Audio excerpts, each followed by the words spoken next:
حسن ایک 10 سالہ ذہین اور نیک دل لڑکا تھا۔ وہ ایک چھوٹے سے گاؤں میں اپنے والدین کے ساتھ رہتا تھا۔ حسن روزانہ اسکول جاتا، نماز پڑھتا اور قرآن مجید کی تلاوت کرتا۔ اس کے والد ہمیشہ اسے سچ بولنے اور اللہ سے ڈرنے کی تلقین کرتے تھے۔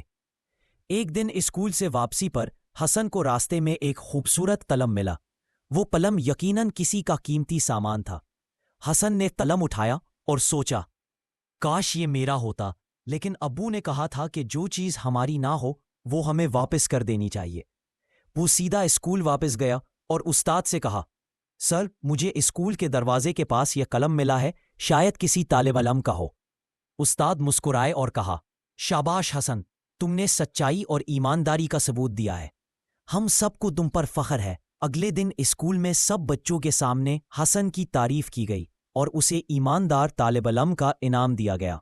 حسن نے وہ انعام اپنے والد کو دکھایا تو انہوں نے اسے گلے لگا کر کہا، بیٹا یہ دنیا کا سب سے قیمتی انعام ہے، کیونکہ یہ تمہاری نیت اور سچائی کا صلہ ہے۔